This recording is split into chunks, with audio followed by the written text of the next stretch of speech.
Honorable members, honorable members, honorable members, order. You know, one thing I've come to learn very, very quickly, it only takes one member to press the trigger on a very small thing, and then it gets amplified beyond all proportion. And I ask, to what effect? To what consequence?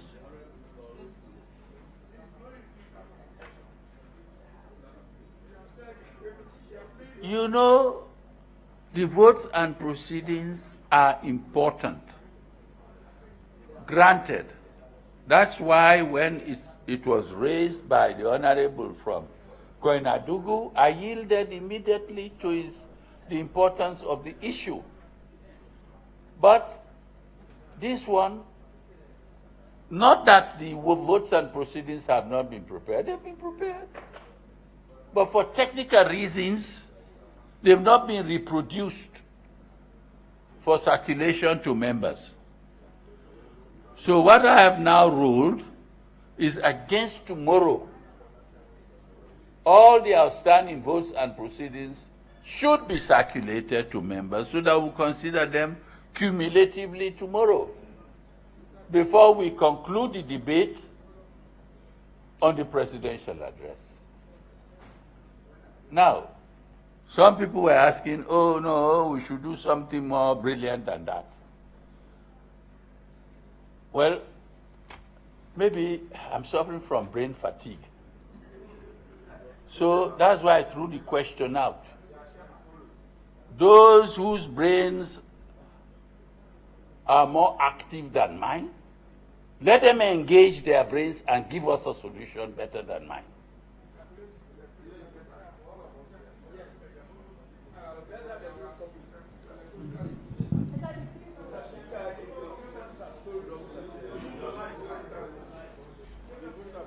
Mr. Speaker, we would not have gotten to this point. They did not tell us that they were ready. What? The proceedings. They did not tell us that they were ready.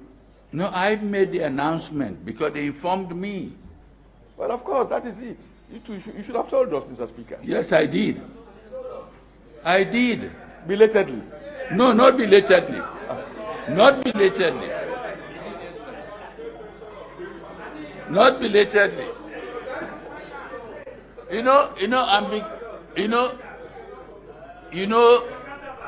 No, let's forgive my brother. Let's forgive him. There are times, no. You know, have you heard of hard of hearing? It comes with age, and if you laugh at me or him, don't worry, your turn will come.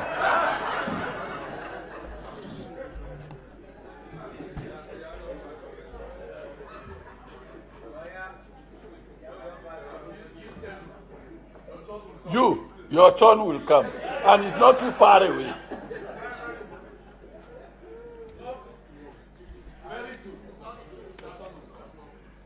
All right, now, let's get on with today's business, please. Mr. Speaker. I will also encourage the editors of debates. For the last 6 months, we have not been given copies of the Hansards. It's also very, very important. The Hansards keep the institution of this parliament. We also encourage the editors of debates to be presenting Hansards to us. It's a bad precedent that has been set, and we'll encourage them to up their game so that they will circulate the Hansards. And that will keep the Noted. institution. That's equally important. Noted.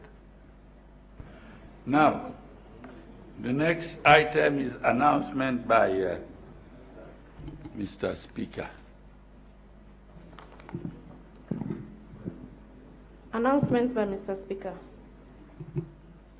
There is no substantive announcement to make, except to draw your attention to a publication that has emanated from, is it IGR? Some of you may have seen it. IGR, where an analysis of attendance is being done of members of Parliament. And you know, it is an important issue. I keep reminding all of us about attendance. And we need to link the issue of attendance with the issue. Can we have one Parliament, please? Mr. Speaker, can you please allow us to talk a bit on that before you take a decision? No, I'm not taking a decision. Before you even make a pronouncement on that. Let me bring it to your attention. Because your pronouncement is like justifying the report, which is not true. Let me tell you, I'm not justifying anything. I'm simply bringing it to your attention that a publication has been made that attempts to make an analysis of the attendance of members of Parliament. I would have loved to see something in that report that links punctuality and attendance together. Because those two issues are inseparable. And let me tell you, I'm reliably informed that some constituents have taken their MPs to court in Ghana to explain why they've been guilty of poor attendance in Parliament. And that matter is ongoing in Ghana as we speak.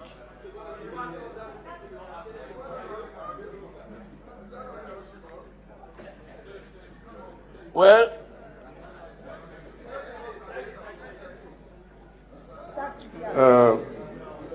Mr. Speaker, have I caught your eyes? yes. Thank you, Mr. Speaker. Mr. Speaker, honorable members, They know what they are giving the honorable members. as all of us in this world knows, and you being a former member of Parliament, you know, we also have other functions quite apart from sittings. That's one. Secondly, there is no justification on that report because, according to him, 20% of MPs are not attending Parliament. Where is the statistics? Who gave him our attendance list? Do you have our attendance list? But the third and most important point, Mr. Speaker, there is nowhere in the world I have seen that you can get 100% attendance of MPs. None. You were in Britain, some of us and all of us, some of us studied in Britain. Most times when you look at the British Parliament, you see empty chairs.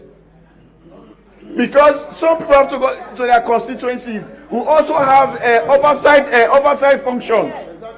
So for us, or for Mr. Speaker, for you to say people are taking their MPs to call for poor attendance, for not attending, can I finish, Mr. Speaker? It's not me saying. That's what I'm saying. I'm so telling if you what has happened in I agree. Meaning you as a speaker have already justified that report. I mean, because Mr. Speaker, this is very serious. We are on record.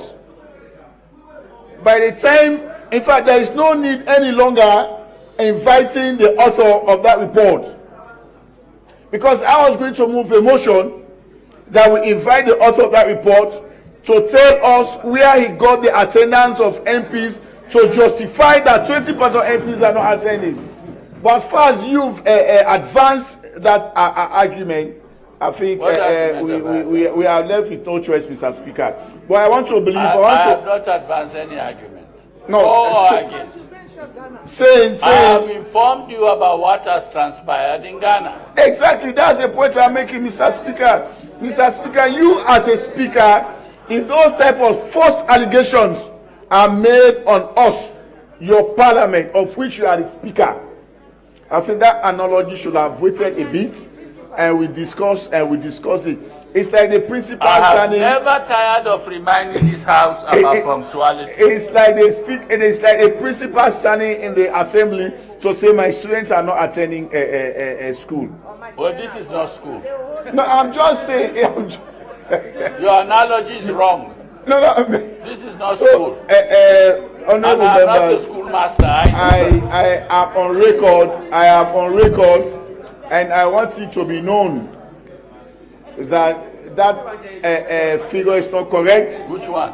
The analyses are not correct. The one from the report. So address what is in the report. Don't. May I help you, Mr. To what I have That's said. what I said, Mr. Speaker. That it is not correct. In the first place, when he said 20%, where did he draw his conclusion from? Where is the attendance list? Thank you, Mr. Speaker. Mr. Speaker. Okay. Normally, before the sitting commence, we normally get a quorum. What is the percentage to determine the quorum before sitting commences in this well? It is in the SOs. So that's what I'm saying. Now, if that is in the SO, definitely 1/4. 1/4 is a quorum. which is more than 20%. 37. Which is more than 20%. Meaning, for every time we have a sitting, we have more than 20% in the well, which makes that analysis completely erroneous. Now, Mr. Speaker, what I'm saying is, for such a report to come out, there is a need to contact the operatives within this house, i.e. the clerk and the whips, so let us put the information together so that we get a comprehensive report. But to be making that kind of insinuation, and Mr. Speaker, I saw it this morning, that is completely wrong. And you see, sometimes if they have people who are taking note in this well, I think that the man who produced that report have a rethink, because that report is not accurate. It is not accurate, sir. Because, Mr. Speaker, the methodology that is used in any research situation must have credibility. And I'm not saying he is not credible, but the report lacks credibility, sir. I'm not defending the report. I have seen the report. I glanced through it. I browsed through it very quickly.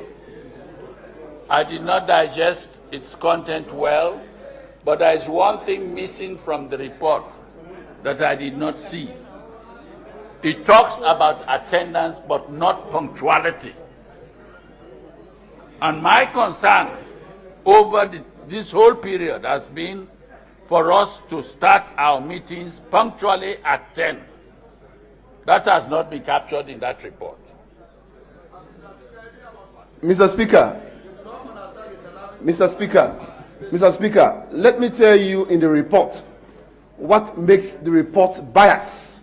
I have read the report. I have deduced everything about that report since yesterday, Mr. Speaker. It is against every member here. And let me tell you what I'm just saying. In the report, there are members in this well that are here almost every sitting. Their names and picture is not factured in that report. No, that is a fact. Mr. Speaker, like us here, like myself, I have attended more sittings more than you, Mr. Speaker, because you fly out of the country, you are out of the country. No, that's the fact. It's true. Mr. Speaker, I'm not kidding. I have been here more than you. October in December, quitting in the seat exam, quitting in name the day. That's the reality. But you see, you are the master of Parliament. We don't have any issue with you at all. But I'm just saying what I'm saying, Mr. Speaker. I have been here almost every day. My name is not there. My picture is not there. The same two members here. Members, you see, Selu is here every day. Siliki is here every day. Bashiru, he is here every day. Others are every day. Their names are not there, Mr. Speaker. It's biased. So wait. Let me understand what you are saying. That means the regular attendees are absent in the report. The regular attendees are not captured in the report. Mr. Speaker. It's a perpetual late. Mr. Speaker. Those who do not come at all are the ones who have been captured. Mr. Speaker. Mr. Speaker. This thing is so serious, it is even worldwide. It's international. And since it has been published, I think it is in place for Parliament to invite the author of that report to justify that report before this House. It is justifiable. Since it has been published, then it is in place for this Parliament to invite the author of that report to explain the methodologies used. When you talk about regular debaters, you talk about regular attendees, and even punctuality. Did he consult the whips? Did he consult the whips? Right now, you can agree with me, you have a list of debaters. Who gave them to you? The whips. Those who must debate today, you have the list already. You have the list already. Who gave those lists to you? The whips. So who determined regular debaters? The whips. So were the whips consulted in determining regular debaters? In determining the attendees? Were the whips consulted? I think we need to move the motion for the author of this document, of this report, to appear before this Parliament and then tell us how he landed. Yes, Mr. Speaker, in addition to what the Honorable from Konadugu is saying, Mr. Speaker, if you go to the Hansard gives you a correct record of people who normally take part in debates in this well. Did he go to the Hansard to make sure that the information that is published is correct? You see, Mr. Speaker, what I see out of it is it's an attempt to demean parliamentarians. All right, take your seat.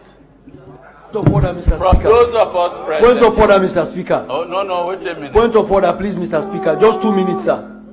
A point of order. What's your point of order? Mr. Speaker, just 2 minutes, sir. What's your point of order? No, to me, business. Leader, wait. Leader, low hard voice. What's your point of order? Yes, sir. Mr. Speaker, I'm up. Let me. Yes, sir. Take a seat. Yeah. Go on. No. Let me listen to you. Mr. Speaker, honorable members, we've been complaining on attendance. Of course, I'm very sure the research was not thorough. It was not thorough. The research was based on a timeline from October through December. And at that period, I can vividly say there are members of Parliament who used to attend Parliament whose names were not captured.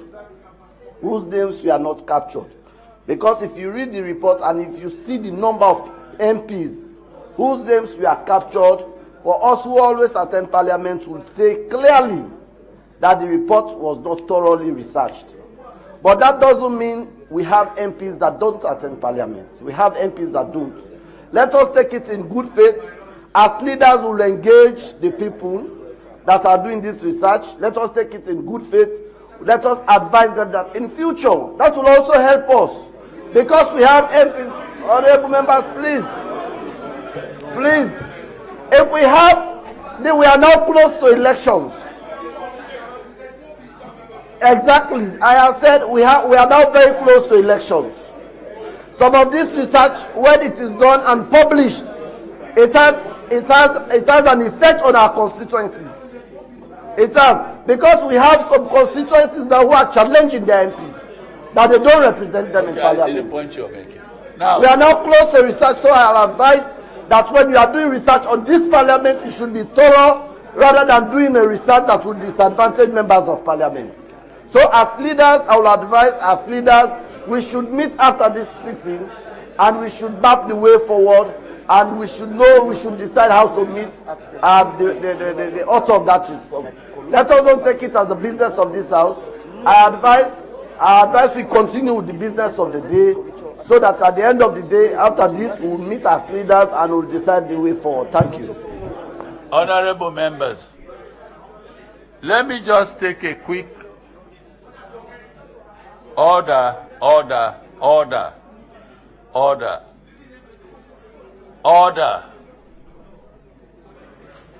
As I indicated earlier, when I came in this morning into my office, I saw a copy of the report.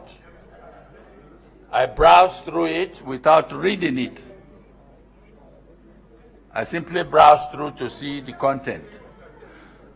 Now, how many of you have received and read that report?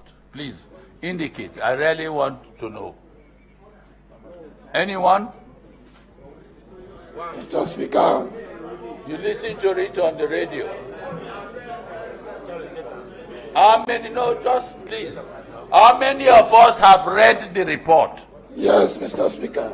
You have? I have read it, and okay, I can attest all I want. that it is erroneous. Okay, thank you. And how can they capture my name there as a regular debater when I have not been given due opportunity to debate? So to me, the report itself is not balanced. It's not balanced. It's not balanced. My name is captured there as one of the regular debaters, and that is wrong. Thank you.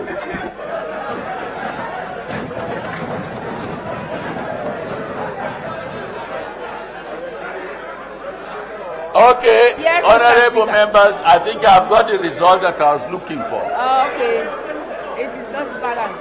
Yes, Mr. Speaker. Yes, madam. Yes, Mr. Speaker. Order. Yeah. Yeah, Mr. Speaker. I thought my name should have been on that list, because I always come. I always come to Parliament, and I come regularly and punctually. Yes. Okay. And the chiefs whose names were written on that document, well, I can't say, but I check, and I don't often see them. Okay. I think, frankly, I've got the answers. Honorable members, please. Order.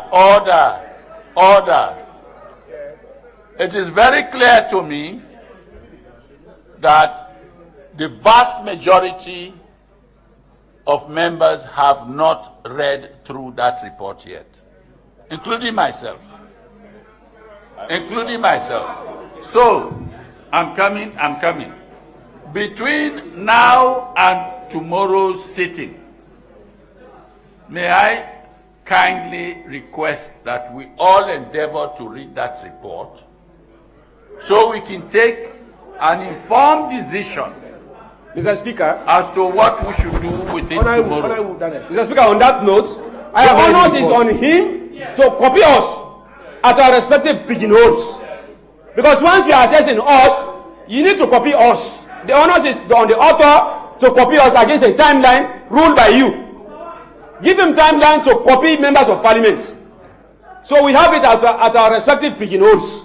The onus is on him. That's the point. I thought it has been distributed to all of you.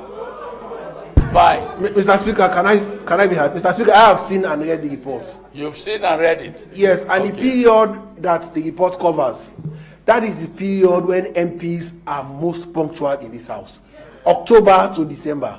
Between that period, we have the budget, we have the Finance Act, we have sub-appropriation committees, we have a lot of work, we have reports from sub-appropriation committees, and if you say 20% of MPs are not present, how was the budget read? Okay, thank you. You see, all of these point to one thing: the deficiencies contained or observed about the report. Therefore, I like this parliament because decisions that we take are evidence-based. Let us now endeavor to read that report, all of us, and then take informed decisions on it tomorrow. as to how we treat that report. Mr. Would have not Bearing in mind the recommendation that the honorable member has made. I still have to listen. Mr. Speaker. Therefore, listen, this part, I feel say a young boy look like say he don't begin old. Okay, I've just been reminded that indeed there is provision in our SOs dealing with absenteeism and how it should be addressed. So it's quite possible, without prejudging the issue, it's quite possible that that publication is premature. But that said, I still think the proper approach is for us to endeavor to read it, digest it, and then tomorrow we shall take a decision as to what should be done. Thank you very much. We will approach this issue along those lines. May we continue then with our days. On this issue again? On another one? The debate. Okay, fine. So let's get on with today's business. Motion of thanks to His Excellency the President Julius Maada Bio. Proposer Honorable Matthew S. Numa. Seconder Honorable Ishmael Samastandi. Third allotted day. Okay, I'm going to call on 4 speakers this morning in the order in which I will call out their names. We'll start with the Honorable Dominic Shombe.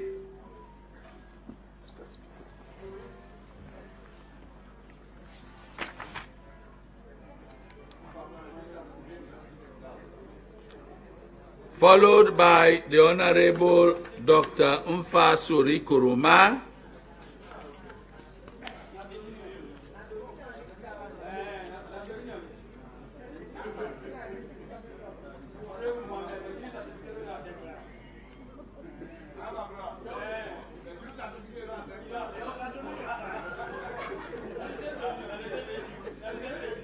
He will be followed by the Honorable Festus Med Lansana,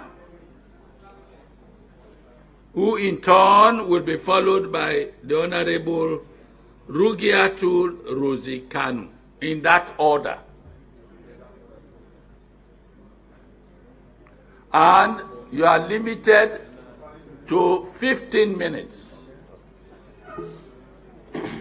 I am putting this time limit to be able to make provision to accommodate as many speakers as possible before we close this debate. Thank you. Shall we get cracking then? Thank you very much. Good morning, Mr. Speaker, honorable members. I am Honorable Dominic J. Labale Shombe of Constituency 098 of Moyamba District. Mr. Speaker, honorable member, I'm very much delighted to add my voice to this debate of the state opening of the 5th session of the 5th Parliament of the Second Republic by His Excellency Dr. Julius Brigadier Maada Bio on the 10th of May 2022. Mr. Speaker, honorable members, I want to start by the words of Tony Robbins, an American speaker who said, "Setting goals is the first step in turning the invisible into visible." Mr. Speaker, honorable members, within the 4 years down the line, we took up power and all our development strategies and policies are hinged on 4 major documents, principally the 2018 Campaign Manifesto, the Medium-Term National Development Plan, the Presidential Statement, and the budget statements that we approved in this House. Mr. Speaker, honorable members, Our policies are tailored in line with the medium-term national development plan as well as the sustainable development goals. Mr. Speaker, honorable members, when we talk of transforming the economy, that one works with part 2 of our manifesto and cluster 2 of the national development plan, which works in line with the sustainable development goals 8, 13, 14, and 15. So everything we are doing, Mr. Speaker, honorable members, is in line with the policy of the contemporary issues. Mr. Speaker, on paragraph 1, the President said when he first addressed the House 4 years ago in his word, that everything was like in a different place. And he brought to this House plans to translate his campaign promises into policy actions, to tackle inflation and low revenue mobilization, to introduce disciplined leadership, and to manage the economy. Mr. Speaker, honorable members, we have been working in line with the campaign promises and in line with the intention the President had for this House. Mr. Speaker, honorable members, a lot of achievements have been mentioned in this document. But Mr. Speaker, honorable members, linking our manifesto to the medium-term development plan and that of the policy statements, Mr. Speaker, honorable members, because of the economic situations and the limited available resources, we try to prioritize our manifesto statements. And therefore, we have to select the manifesto statement that really has to do with livelihood and economic development. These are the things we capture in our statement. Mr. Speaker, I stand on 32.4.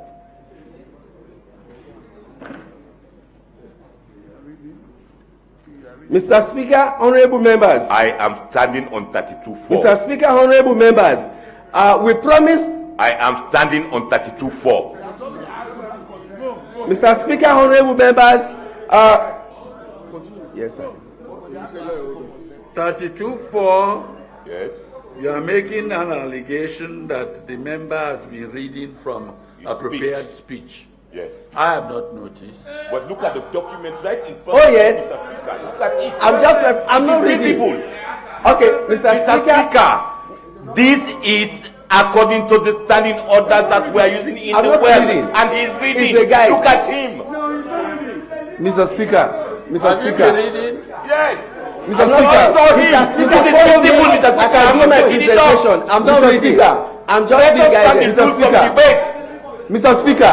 Hold on. Mr. Speaker, please. Hold on. We are hold on. I'm far from being perfect. Mr. Speaker. Like all of you. Thank you. But I have not noticed it. Exactly. Reading. But besides, Mr. Speaker, Mr. Speaker. I have not noticed. Mr. Speaker, besides. The man a reference. It's not even written. Mr. Speaker. Mr. Speaker. There is nothing wrong in somebody making bullet points. Exactly. Holding that piece of paper. Exactly. And then making his contribution. Exactly. Making references. Paper. Exactly, Mr. It's Speaker. not the same as reading. Thank you. Thank you, Mr. Speaker. Thank you. Thank you very much, Mr. Speaker. Mr. Speaker, honorable members. Hold on.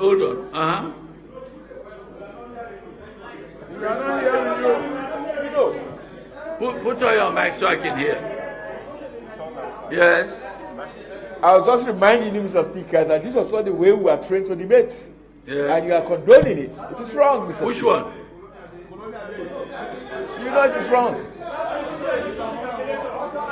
Thank you very much. Honorable member, and let me say this, not just for this member, any member who prepares bullet points, you are entitled to hold those bullet points in your hand and debate. Come on, you are not reading. Thank you very much. It's very simple for you. It's very simple for you to determine somebody reading from bullet points and somebody reading from script. It's simple. Observe now. Look, just observe. No, from this vantage point, I can tell when somebody is reading. And imagine Daniel's name is not on the list. Thank you very much. He was not reading. Thank you very much, Mr. Speaker, honorable members. When we come to the economy, for us to be able to handle the economy, we decided to use both the fiscal and the monetary policy. In the area of the fiscal policy, Mr. Speaker, honorable members, we try to put very investment-friendly tax policies in place, business-friendly economic policies in place, so that we'll be able to see how we can inject monies into the economies dealing with the small and medium scale business people. Mr. Speaker, honorable members, these were the kind of policies we put in place. We had to give tax exemptions and even tax waivers to the importers of basic commodities. And we again embarked on economic diversification. But in the face of this COVID pandemic and the other external shocks, Mr. Speaker, honorable members, we have been able to diversify our economy, not only relying on that of mining, but also fisheries, tourism, and other sectors. Mr. Speaker, honorable members, I want to speed up with that of our flagship project, which is education. Mr. Speaker, honorable members, investing in education is really a heartbreaking one. It's not profitable. The profits of investing in human capital is not immediately felt. It is a risky one in the type of economic political situation we are in, because every politician we want to invest in an activity or a process in which after 6 months or 1 year you can make a pinpoint that this is what I have achieved. But Mr. Speaker, for our government, for our presidents to look at human capital development and inject 22% of our budget into it, which is a risky one, is because we know that when you educate individuals, when you build the capacity of people, you build their capital, it is development for the future of the nation. And therefore, Mr. Speaker, honorable members, our basic education is hinged on 4 pillars. One, we talk of universal access. Most people had been dropping out of schools because of lack of paying school fees, because of lack of paying examination fees, so because of lack of exercise books and core textbooks. People in this hall can confirm that they went through secondary schools without owning a textbook on their own. But now we are making that provision for schools. The second one, we talk of, Mr. Speaker, radical inclusion. With the radical inclusion, we are taking into consideration the very poor in the rural areas, the disability people, the pregnant women. The other day, somebody from the other side asked, what about lactating mothers who may want to go to school? I can confirm, and we can confirm, that we have people above 30 years that are writing to NPSC, that are sitting to Beke. We accommodate them, Mr. Speaker. Also, we talk of comprehensive safety.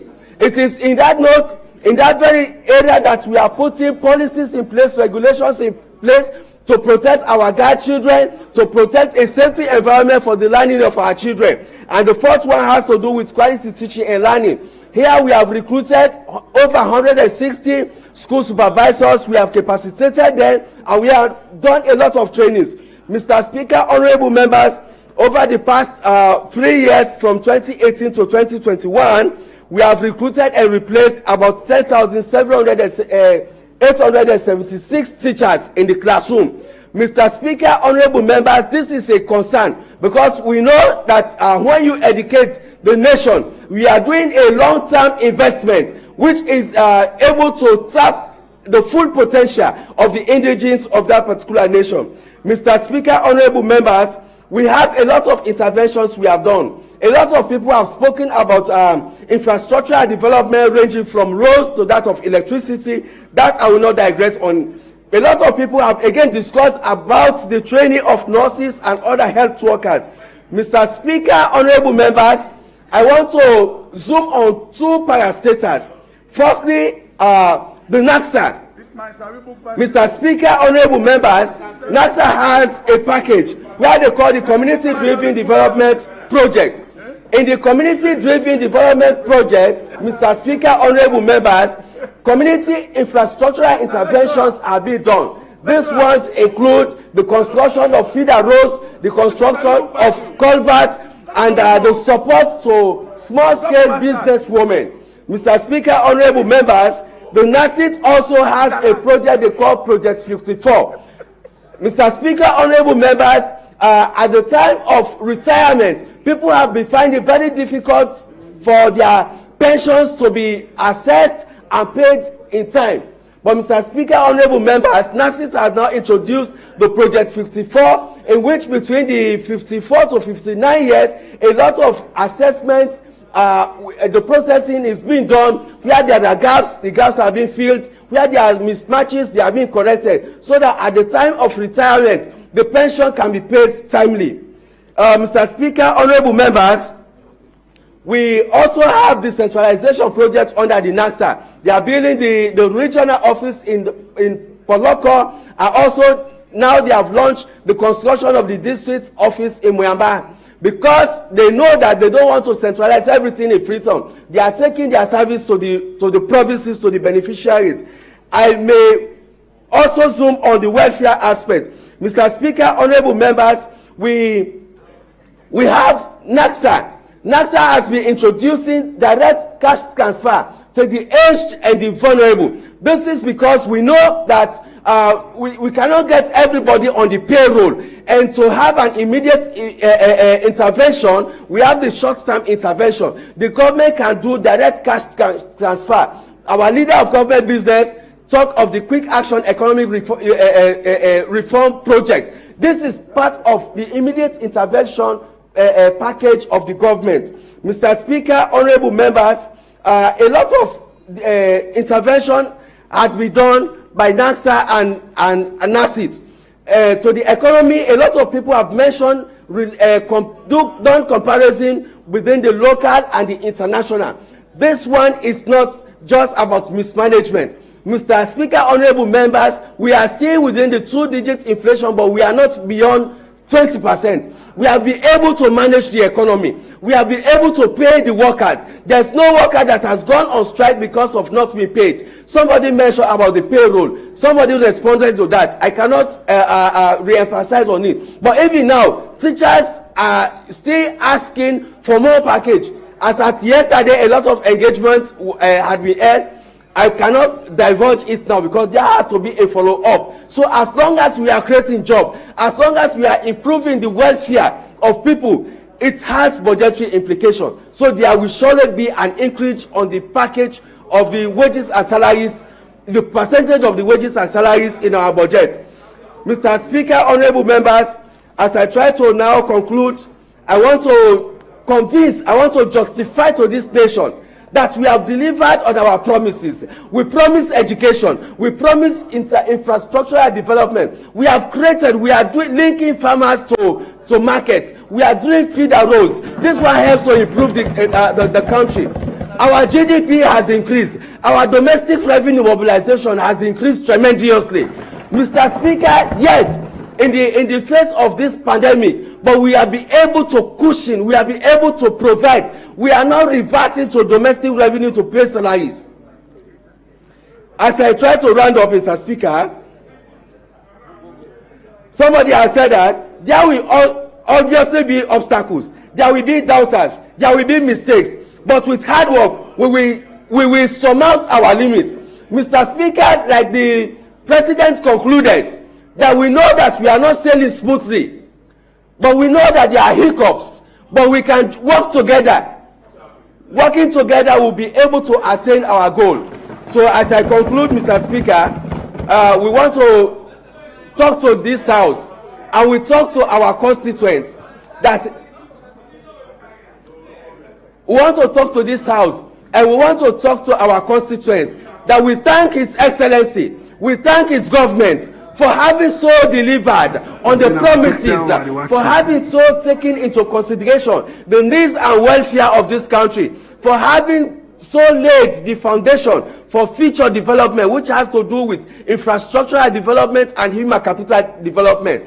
And on that note, Mr. Speaker, I want to call on everybody that we give His Excellency the President, the Brigadier, the Commander-in-Chief, a non-second term, a non-runoff second term come 2023, so that we will be on this part again, on this part of the House, because we have started a very good development for the welfare of this nation. Thank you very much, sir. I thank the honorable member for his contribution.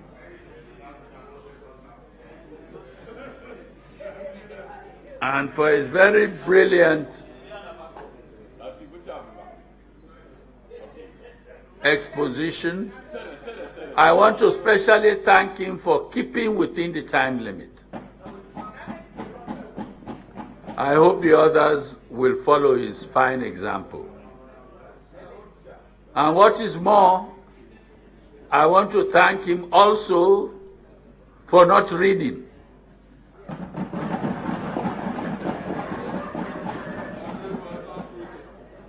As somebody attempted to allege.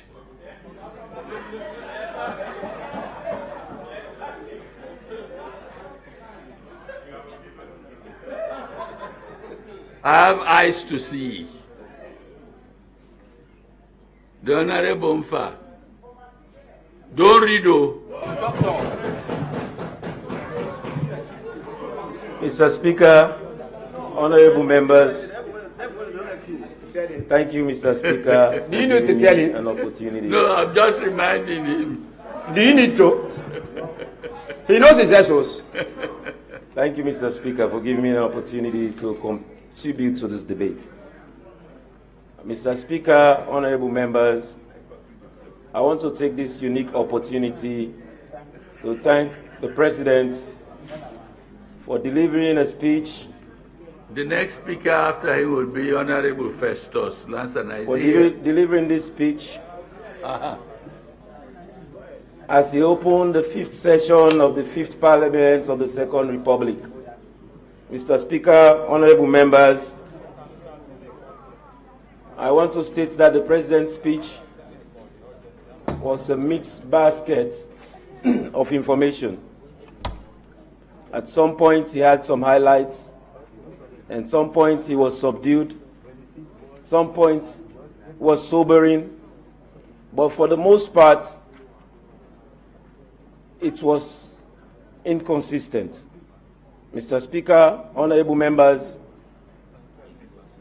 I was forced to use the speech that the President presented in 2018 to juxtapose it with this speech, because as he started in his speech, the President stated that 4 years ago,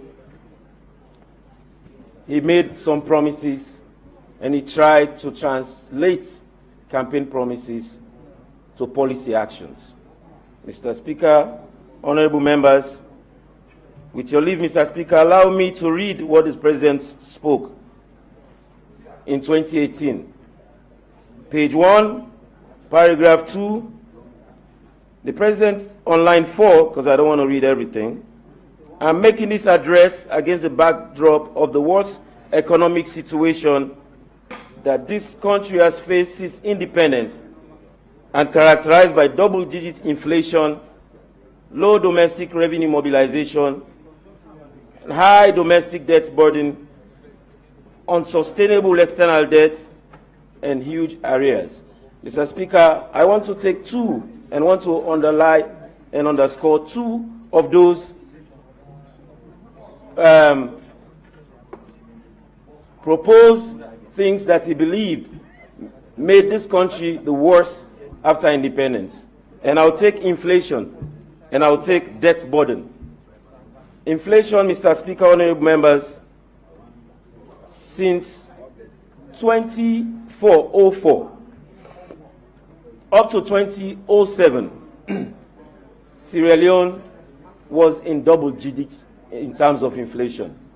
And according to Statista, Mr. Speaker, honorable members, the inflation in 2004 was 12.92, 2005 was 13.7%, 2006 was 10.53%, and 2007 it was 16.97. But after 2007, when the former president, His Excellency, Ernest Bai Koroma, came into governance, we realized that in 2008 and every subsequent year, according to Statista again, all the inflationary numbers were below 10, or even below 5, or even below 6.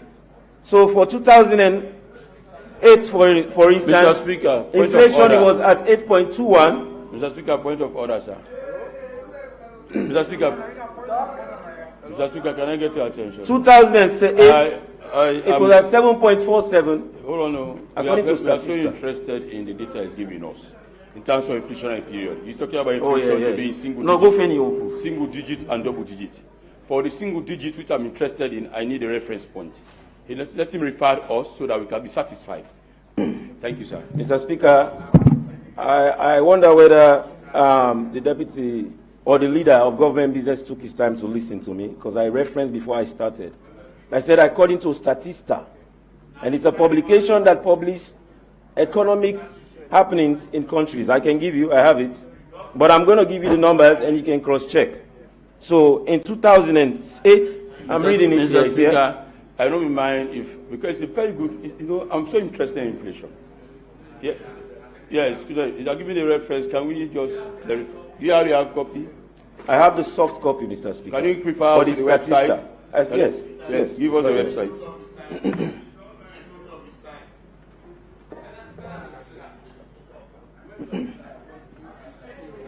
So go to statista.com, and this publication, by the way, Mr. Speaker, was on November 16, 2021. So statista.com, sir. And I'll proceed. So 2008, it was 8.21. 2009, 7.47. 2010, 7.19%. 2011 was 4.6%. So they were all double digits until 2015 when Ebola struck. All single digits until 2015 when Ebola struck. But now, even last month, according to Statistics Sierra Leone, inflation was at 22.06 in March. Then it has gone up 0.38% to 22.44% in April. But I want to remind this House and the people of this country that since this government or this president came to prominence, inflation has not gone below 11.3%. It's still in double digits, but the president failed to tell this House and these people and the people of this country that inflation or his economy or the economy of this country is even worse than what he inherited. Mr. Speaker, honorable members, let's fast forward. Point of order. Let's fast forward, Mr. Speaker, honorable members. Fast forward. Mr. Speaker, take note of his time too. Point of order on the fiscal strategy statement for 2019 to 2023, which I have. Inflation forecast for 2020 we had 10. That's a forecast. No. I'm talking about your numbers. No. It was source. I've done it already. Did you see the strategy statement? Did you see the source? Did you see the information? Fiscal strategy source statement. FSSS. We have 10.8 inflation. We started in 2017, 15.3. 2018, 15.8, 2019, 13.2, 2018, 10.8, and 2021, 9.5. And we have this document with us in Parliament. All of us have. That's a forecast, but the actuality. It's the result given for the inflationary rate. It's the result given for the inflationary rate. I'm presenting to the so people of this country. I've shown my thoughts. You said below 11. Thank you. Mr. Speaker, honorable members, I'll really appreciate if the leader of government give me an opportunity to share with the people of this country what the problem is. Mr. Speaker, honorable members, I want to take us to debt burden. Mr. Speaker, the honorable member was referring us to Statista history. Mr. Speaker, when you go through 20 to 2021, In 2016, the inflation was 10.88%. In 2017, 18.22%. And today it's 2021, 11.87%. Thank you. Instead of From we the same source. inherited an inflation of 18.22%. Are you quoting from the same source? Yes, from the same source.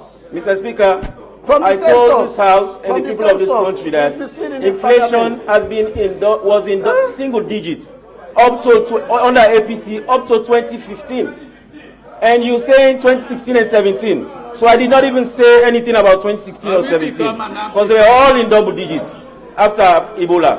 Now 2015. We need to have correct data. He's not giving us wrong figures. No, I'm not giving wrong figures. No, you're giving wrong figures. Statistics we are checking now. I did not say anything about 2016 or 2017. Mr. Speaker, Mr. Leader, be honest. He said 2015. Where's the drawing line? 2015. Before I said 2015, anything about 2015 and not 2016 or 2017. Until 2015. The method they're using to distract this debate. Yes. He said until 2015. Mr. Speaker, honorable members. So what he's reading is 2018. Yeah. It's not So, disputable. I mean, He said until there. 2015. It was single digits. Mr. Speaker, the Honorable Danekuma is missing some points. The point is, he read from the presidential address of 2018, which stated that he is inheriting a country at the worst since independence, and he inherited the country in 2018. So if he inherited the country in 2018, we have to look at the economic period. If he's looking at the period below 2015, then you also have to take into cognizance that economics is continuous. Yeah, Mr. And if Speaker, it is point of order. The honorable member is debating. The foundation Wait for for your those bite. inflationary Honorable Tawa, wait for numbers your were bite. set by the SLPP Wait for your bite, Honorable Tawa. Mr. Speaker, the honourable member was trying to allude to the fact that this government promised that they will bring inflation to single I don't digits. think he has hired any of you. No, but you allow that honourable. You allow the honourable member for London.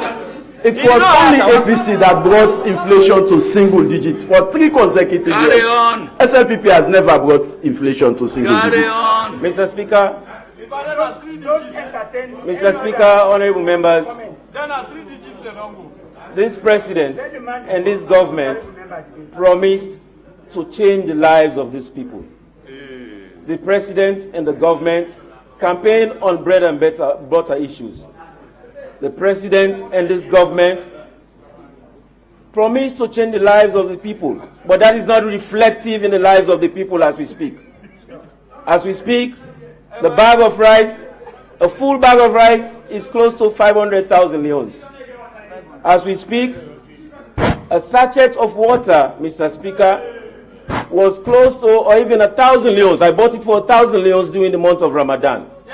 And Mr. Speaker, honorable members, we must recall that before this government came into prominence, or even when they came into prominence, a bundle of water was 2,500 leons. Now we are paying 10,000 leons for a bundle of water.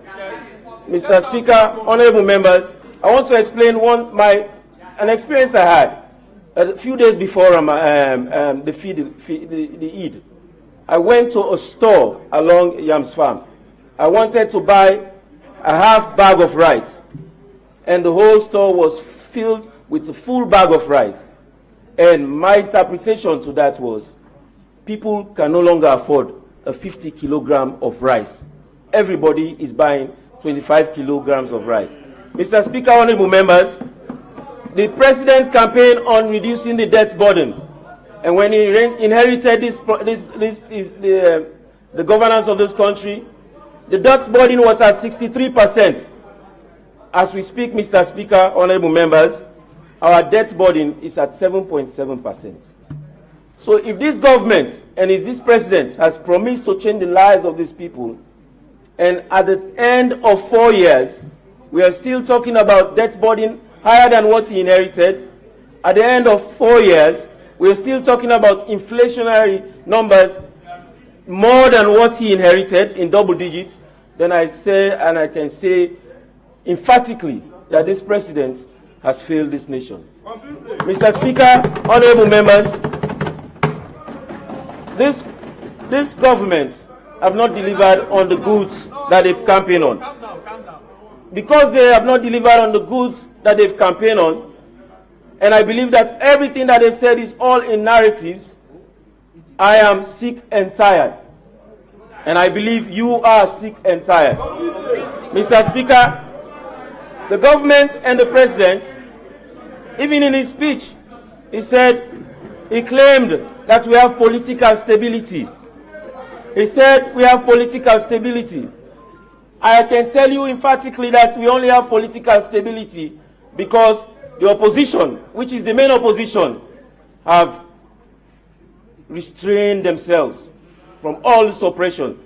The government campaign on protecting and promoting rights and accesses to justice. I had a personal experience, Mr. Speaker, honorable members, a month ago, where I was brutally beaten, arrested, handcuffed, and brought to the CID from Malta State, by the way, Mr. Speaker. And I am from Koya. I am from Gabai, which is 4 miles from Mama. I was nowhere near a polling station. And even when they were beating me up, Mr. Speaker, one of the military officers, one of the riot officers said, "What's your point of order?" One of the riot. Mr. Speaker, I'm the chairman committee on internal affairs. Now, please, when the honorable member was arrested, when he was arrested at Koya, I was informed. Let me tell you what happened. You know what? But you were not there. Let me tell you what happened. You were misleading. Why should I be arrested? He's misleading the public. Why should I be arrested? Mr. Speaker, I know what happened. Members, order. Mr. Speaker, order. Please. Allow me to land. Let us have a civilized debate. Take your seat. Allow me to land. Take your seat. Mr. Speaker. Take your seat. Chair, please. I will allow your point of order, but let me listen to what the honorable member has to say. Then I will allow you. But you right in the middle of his narrative, you cut him short. So, Mr. Speaker, as I was saying, even at the time when they were kicking and pushing on me, one of the officers said, I told you guys he was a honorable member. So it's not like they did not know that I was a member of parliament. They knew that. But I was still beaten and pepper sprayed, and I lost my vision for over 3 hours. And I was even handcuffed, and I'm an asthmatic patient. I could not breathe, Mr. Speaker. I thought I was going to lose my life. This is honest. This is not for media. I thought I was going to lose my life because pepper and asthma do not go together. Point of order, we'll make it now. Mr. Speaker, on a very serious note, Mr. Speaker, the honorable member was arrested because of election malpractices. Mr. Speaker, no, let me come in, Mr. Speaker. Mr. Speaker, no, he's my man, Infa is my man. Mr. Chairman, Listen, Infa is my man, but let me say the truth. I was told, but allow me to talk. Take your seat and allow him. Allow me. Take your seat and Allow me. Mr. Speaker, I'm saying this before God and man. I'm not saying this because I'm SLPP. No. I was called. No, listen, myself, I was not there. He knows that. Are you speaking to him or to me? Mr. Speaker, but allow me to talk. No, but how can I talk when you're interrupting me? Mr. Speaker, I spoke to the IGP personally to release the honorable member. No. Let me come. Allow me. Mr. Speaker, let me tell you what happens in brief. Allow me. They will not allow me because the truth. Mr. Speaker, it was because of election malpractices. Mr. Speaker, I personally spoke to the IGP. Take your seat. Thank you. And Mr. Speaker. No, nobody is going to speak now until I get decorum. Please. This place is not a marketplace. Exactly. But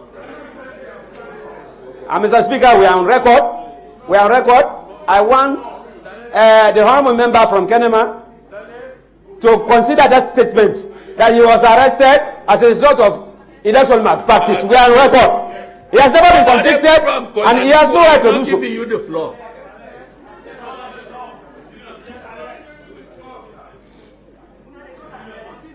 You know, wait a minute. What do you achieve when so many of you at the same time are talking?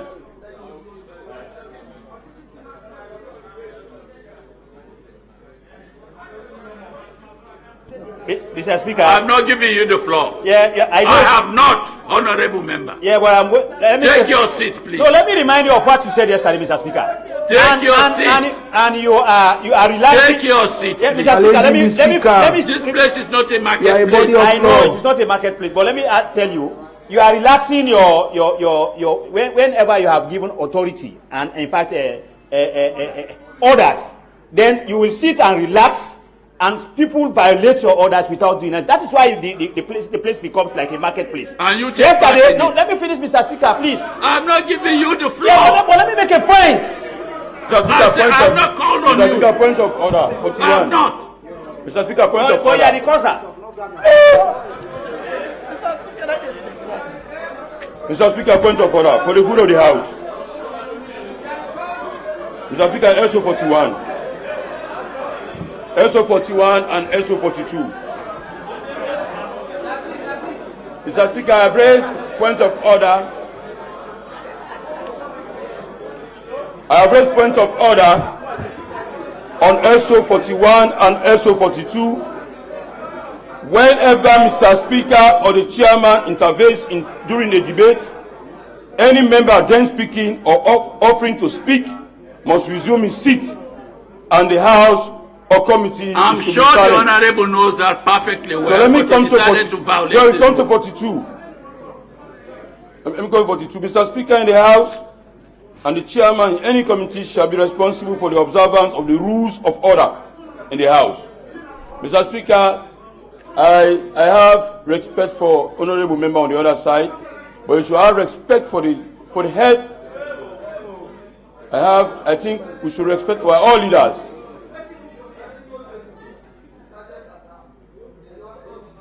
The sergeant. All right, Mr. Speaker, you have given me the floor. Let me talk to Mr. Speaker directly. Mr. Speaker, the last time when I raised SU 41, I said you are in charge of the chamber, and we are on this other side. I'm encouraging you, sir, to take your decisions and to ensure there is respect and order in the House, sir. Thank you. We are looking forward to you, sir. Mr. Speaker, Mr. Speaker, Mr. Speaker, Mr. Speaker, Mr. Speaker. And you are still talking from a seat that has not been allocated to you.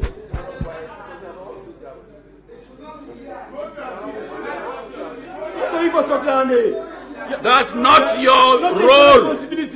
Take your seat.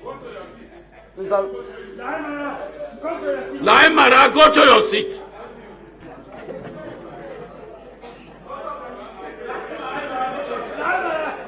Laimara, for the last time, go to your seat. Mr. Speaker. Mr. Speaker, 43. I'm saying it for the last time. 43.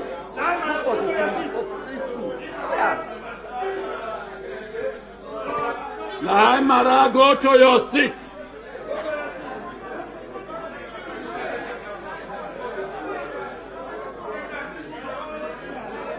Mr. Speaker, arise on 43-2. I will ask you to take your decision.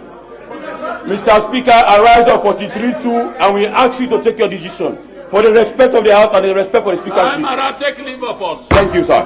Take leave of us now. Thank you. Take leave of us.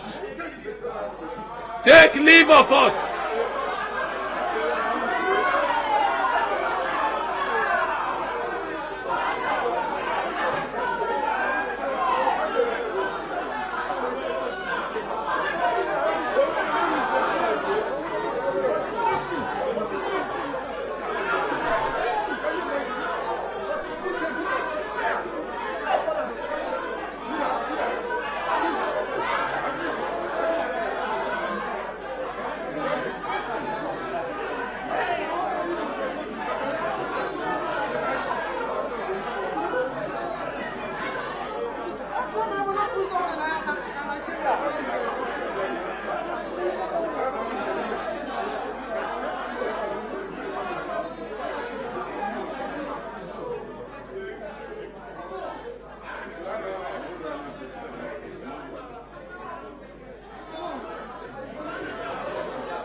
morning, sir.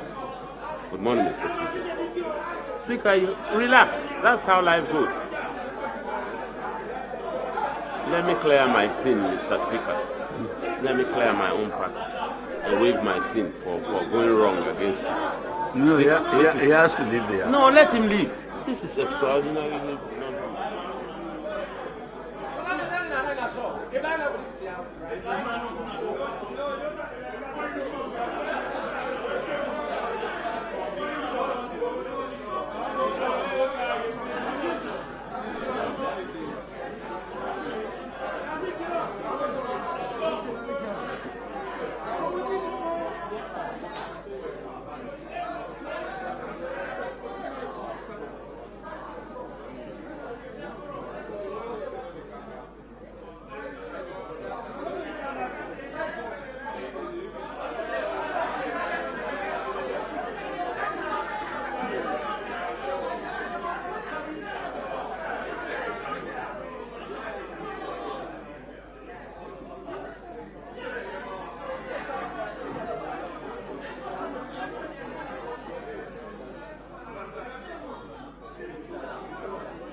I stand the House down for 20 minutes.